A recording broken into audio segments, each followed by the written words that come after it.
Magandang araw mga kapatid. Ito po si Yuki Dulay Liamansara. Sa nakikita nyo, nasa daan po ako mga kapatid. At araw po ngayon ng Miyerkules, August 21.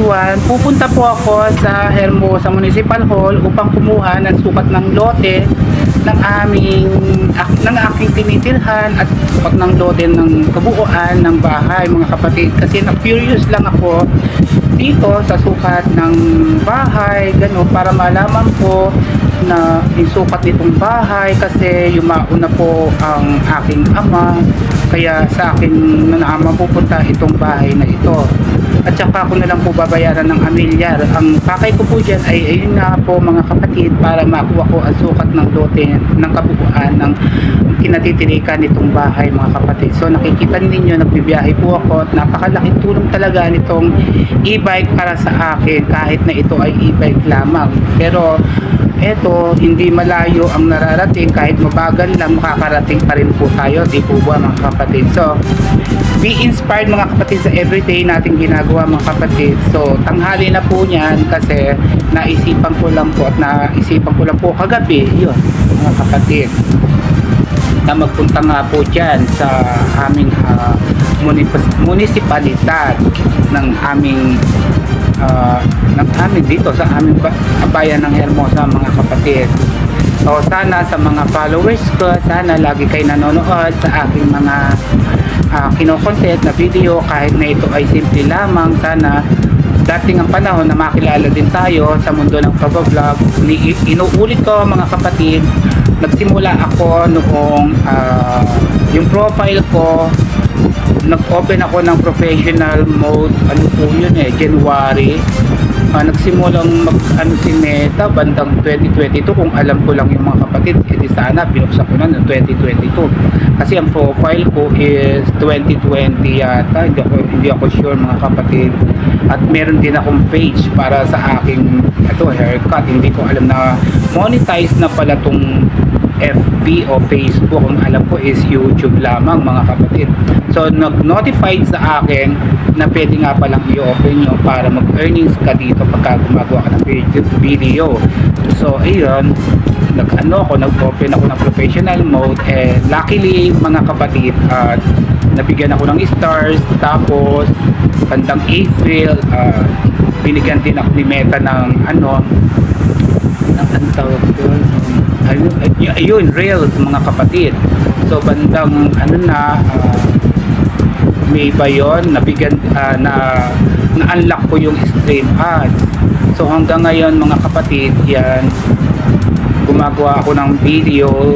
Pero siyempre dahil hindi natin alam ang mga violation dito sa paggawa ng video mga kapatid, so nagkakaroon tayo ng violation hanggang sa matuto na ako ng matuto. So mag-iisang taon na ako nagba-vlog. Maikwento ko lang mga kapatid, ingat-ingat tayo sa pag-vlog o paggawa ng video, lalo na sa mga music. So dapat sanayin natin mag-voice over. Ayun, hanggang ngayon nagkamali na naman ako. Marami akong pagkakamali mga kapatid, kaya na-demonetize yung profile ko. So ang page ko, meron akong page, nag-start yun nung December 5 nung nakaraang taon naman.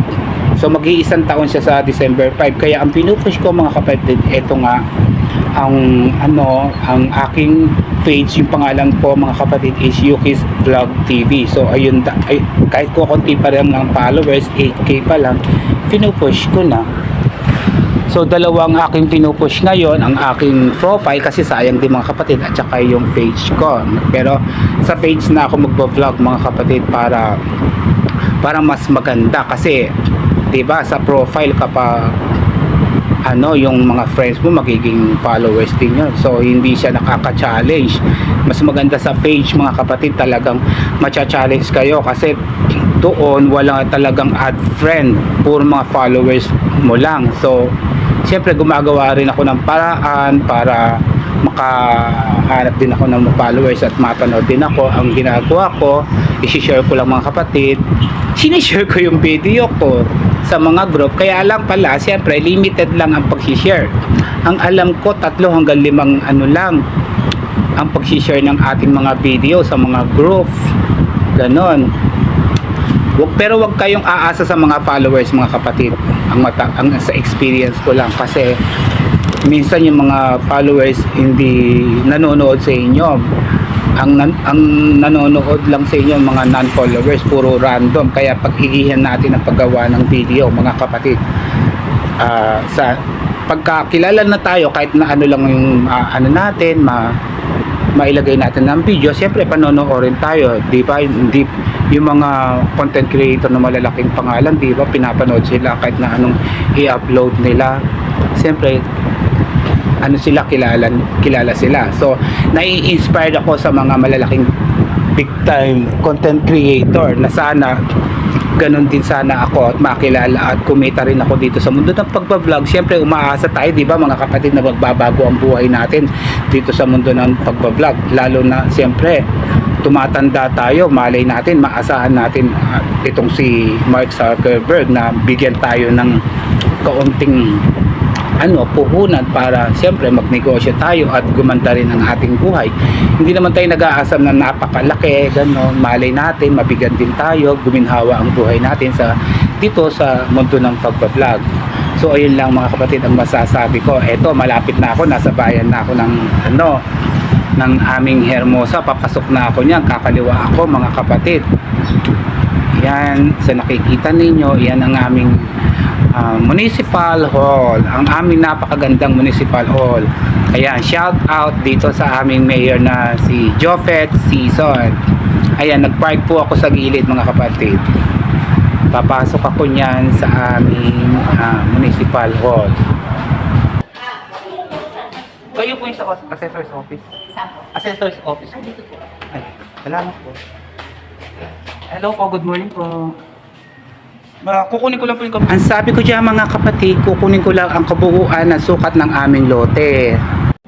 So binigay ko sa teller yung asa assessor's office, yung resibo ng pagbayad ng amilyar para makita po niya at madali niyang mahanap ang sukat ng aming kabuuan ng lote at kabuuan ng sukat ng aming bahay, kasi dati lote lang ang binabayaran mga kapatid. Ngayon kasama na yung building sa amilyar. So napakalaki ng aking babayaran, kaya lang sa ngayon mga kapatid hindi pa kasya ang aking kinikita dito sa parlor mga kapatid. So libo-libo mga kapatid ang utang dito mga kapatid. Sana may makatulong sa akin para mabayaran ko tong amilyar dito sa bahay. Hindi ko mapagkasya mga kapatid, ang laki-laki ng babayaran ko. Sana mabayaran ko to mga kapatid balang araw. Ito nga yung pangarap ko, kaya nagbablog ako mga kapatid. Hindi ko nasasabihin mga kapatid ko yung yung presyo, nakakalula mga kapatid. Ito, ayan, pinakita ko yung mga tao dito sa assessor's office. At saka napakalamig dito sa opisina nila, sa buong ng munisipalidad, kasi aircon mga kapatid. Kailan ko kaya matitikman yung aircon na yan, kasi hindi ko pa afford mag-aircon. Ayan mga kapatid, ayan, binigay sa akin yung kabuuan na sukat ng lote. Yan mga kapatid, hindi ko nababasahin sa inyo, kayo na lang ang tumingin. Yan ang sa kabuuan sukat ng lote. Tapos ipapakita ko rin yung yung sukat ng sa bahay namin. Ayan yung sukat ng bahay namin mga kapatid.